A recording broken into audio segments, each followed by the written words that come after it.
Alright everyone, Tim with Gold Star Collectibles. I am going to open up a box of Magic the Gathering, Aether's Revolt. I actually have quite a few of these backlogged. More on the Kaladesh side, but you know, I actually like the masterpieces. I loved, just in general, when I came back, I bought Kaladesh and I just sat on boxes. I love those two sets. It's when I came back. I actually played during Revise. I've never had Power 9 or anything like that. So before I get cracking, you know, there was a lot of talk about Amazon Prime's going to destroy the retailers and all this good stuff. But if you actually take a look at Amazon, it's everybody's trying to undercut everyone. So Channel Fireball, all those heavy hitters, dude, 80 bucks a box, 85 bucks a box. Only the Guilds of Ravnica, that the newest set, is sold by Amazon, which is more expensive. And again, we have Channel Fireball beating them. So I don't think this particular contract that they have, WotC and Amazon, is gonna be too big of a difference. So it's wait and see, but it doesn't look like anything's gonna be crazy like that, cheaping it out. And to be honest, if you want to get the cheapest booster box, I will tell you right now, it's Rudy with Alpha Investments. Because if you go on his Patreon thing, you have 20 bucks, get you 12 boxes. That's $81.50 a box. Honestly, distributor price is higher than that. I don't know how he does it, but he has the cheapest price in Magic. I will have to agree with that. And then Sports and More, they just cheap it out as well. Those are going to be the two bigger ones. Always buy boxes when eBay has that 15% off from the reputable places, because you're actually going to get it under cost. When it comes down to just Magic, I do like the Master sets. So I do like Masters 25 and Iconic Master. I think they're just super undervalued. When you get that promo code, you'll get Masters for about $134-ish, and then you get the, I think, Iconic for about $122-ish, around there, and that's really close to what distributors pay for them. Unfortunately, I'm not a actual in-store LGS. That's the only way you can buy Magic the Gathering boosters from a distributor if you actually own an LGS. I don't, so I just buy them whenever there's that 15% off on eBay and so forth. Other than that, let's get to cracking. You know, let's see what we got. I'm just gonna blaze through these. Everybody's already seen what cards come in this. If we do get a masterpiece or something, we'll definitely call it out, and I'll call out a couple of the higher expensive cards here. We'll just put it up here so everybody can see. What is this? Narnam Renegade. Oh, that's not that great. Alright. First rare, Aid from the Cowl. Alright. But yeah, everybody's going bonkers on this stuff with Wizards of the Coast. Their card quality and all that. You know what? It's that bottom line. Toys R Us goes out of business and boom, you gotta cut costs every single different corner there is. But, you know, I think in general, we do have a foil. Oh, Walking Ballista. Alright, this is what I wanted. I actually really wanted this. So we'll go ahead and double sleeve this right now. Look, I love this card. So a lot of these cards I'm just gonna hold on to. I'm rarely gonna sell them. I'm probably gonna hold on to these guys for about another 25 years. Skyship Plunder foil. Yeah, I barely play Magic the Gathering. I just love cards, so I collect a lot of cards, all different shapes and sizes, whatever it is. I don't really care, like I said, about Power 9. Never had them, never owned them, never cared about dual lands as well because never owned them. But I did own, a long time ago, when I opened up a box, I cracked open, what was it? The Vesuvian Doppelganger on Revised. And then I got ripped off by the person that I was trying to play games with. Got ripped off pretty bad. I think it was a copy artifact. Consulate Crackdown. In general, like, when a lot of these YouTubers, they talk about, oh yeah, we were nerds, all this stuff, I don't consider myself a nerd. You know, I never got good grades. I just played around a lot, and I thought cards were cool. And that's it. So I don't like the misconception of, oh, you play Magic, you're a nerd. I just don't care for it. I mean, I'm definitely outgoing. I kick it super hard, and that's the other card I wanted, the Paradox Engine. This is like the best box ever. Yeah, and that's the one thing I just don't care for. People like, oh yeah, we were nerds. It was to fit in. You know, I bought Magic cards so I could fit in with the guys that were actually playing, because I really wanted to play this card game they were talking about. I thought it was super duper cool. And, you know, and I wanted to be like them. They were definitely smarter than me. I mean, I got ripped off from Copy Artifact, I believe, on Revised. But yeah, I mean, it doesn't make sense that people are like, oh yeah, we were all nerds. And like, who cares, man? Just playing a card game. It's always fun in games. But I do have to tell you, I did play Magic a little bit at one tournament. Oh, a disallow. There we go. And I got wrecked on the first thing. Everybody remember the bog imps? Oh god, those bog imps. Yeah, like I said, I played during Revised. My actual color deck would probably have been... it actually is. I can show you that later on. It's going to be white and blue control. It's that whole bunch of control magic. Love that thing. Counter spell. And the works. Icy Manipulator. And I actually really loved the Jester's Mask and Jester's Cap. I would have to say those were my favorite cards. Implement of Malice is my foil. Yeah, so those are definitely going to be my favorite cards. I don't care how bad Ice Age is. I wouldn't mind opening up a box and just cracking it open, see if I can get one. Pack fresh. I think in another video I'm going to also talk about which one's better. If you're like me, I don't have an LGS, but you want to sell your cards. I think I'm going to put up one. Ooh, Mechanized Production. Alright, that's a mythic. Not too sure if that's worth anything. Life Crafter's Beastery. Maybe that might be worth something. We'll put that right there. I'll check it up later. Which one is a better buy for buyers and sellers? Either TCG Player or eBay. There's just quite a few people. I'll break that down on another video. That I think right now, like I said, I'm more on the Weiss Schwarz, but like I love Magic the Gathering. I have a whole bunch of Japes the Mind Sculptor. I thought he was super cool. Yeah, like when the two Master sets came out, Master 25 and Iconic Masters, dude, I went bonkers on those things. Right now, I'm trying to pick up a couple more. I want to say, because they come in two in a case, so I'm trying to pick up probably about 4 of each. I want to crack one open on this channel as well. Inspiring Statuary.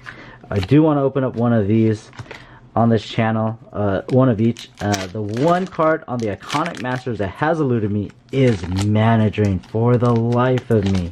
I got a Horizon Canopy, I got all those stuff, but it just mind-boggling why I can't pull one. But I do want to spend some money. I do want to hold on to those, as I think during Christmas time I want to let go of my Kaladesh. I got 5 that I can get rid of.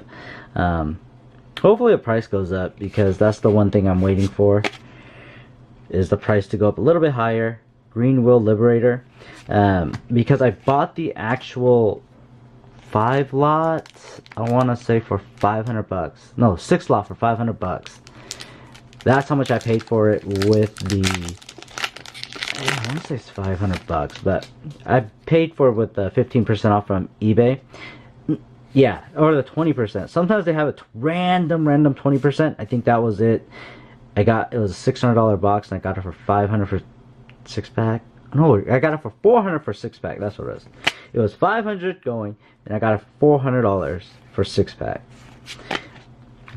Lightning Runner. That's a mythic? Alright, mythic. We'll put mythics over here.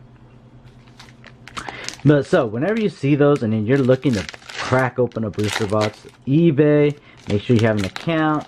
That's the one you're gonna go with, regardless of who's like undercutting who. You know, it's all business. My local LGS sells their boxes for about $109 nowadays, and then the other one down south of me is $119. So they do get up there. Battle at the Bridge. Oh, it looks good. I'll take a look at these cards later. Man, that third box already got the 2 Paradox. I got Paradox and the Walking Ballista. Those are 2 favorites. Those are the ones I wanted. Yeah, it doesn't seem to hinder their business. Online, it's just who's trying to undercut who. And I think Sports and More, if you're going to buy one, buy it from Sports and More. They come pretty fast. And if there's another reputable seller out there, I got quite a few of them. If you want to know who they are, I can tell you who I bought from. And, you know, like this particular one. Bought this from random guy, and I've gotten pretty good stuff out of it. Yeah, so, again, when you want the cheapest packs, wait for the eBay special.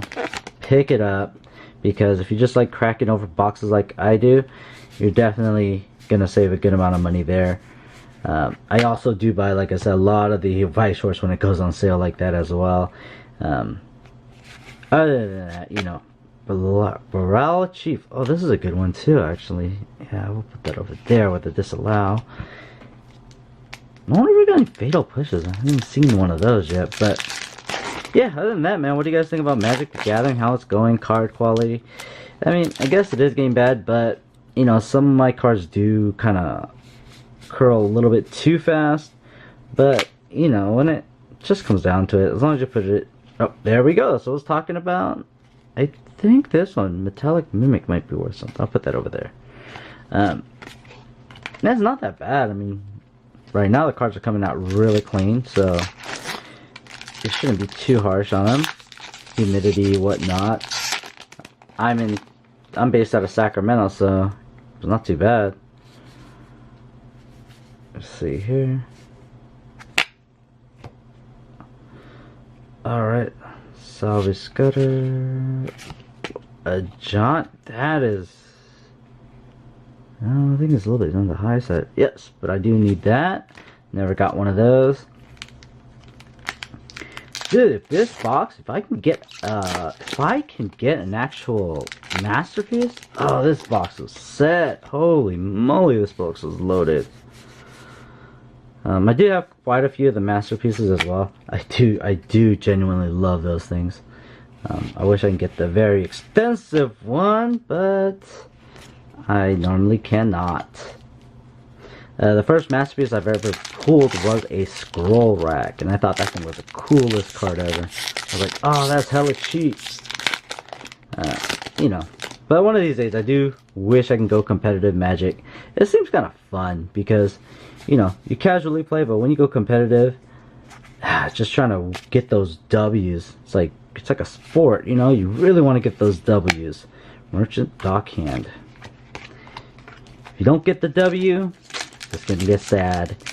And you know, a lot of the other games, they don't put out cash prizes like Magic the Gathering does, so that's kind of a little bit more unique. I wish the other card games would actually do that, because I believe, ooh, Outland Boar, it'll do wonders when it comes down to the actual, ooh, uncommon Life Crafter's Gift foil.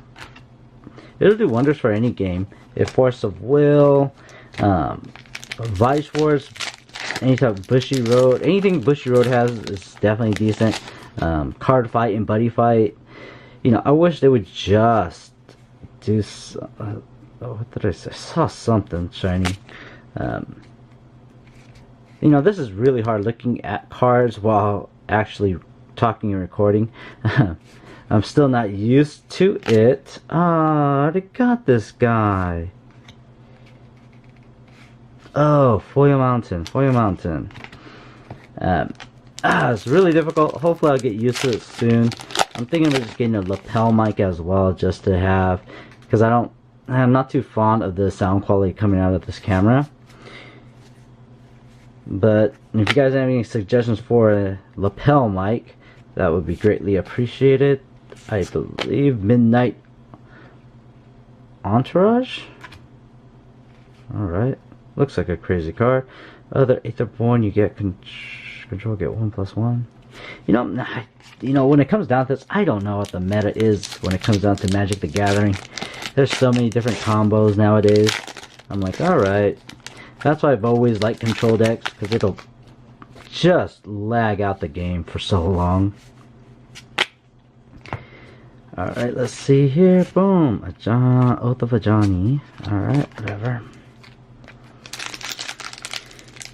Yeah, but like I said, I think the best valued box are going to be those master sets, especially the Masters 25 and Iconic Masters. If you hit the 2 top mythics, you're just game over. You're over about $40 a piece. But I believe right now Guilds of Ravnica is still on top. Daredevil Dragster. Alright, that's a nice looking foil.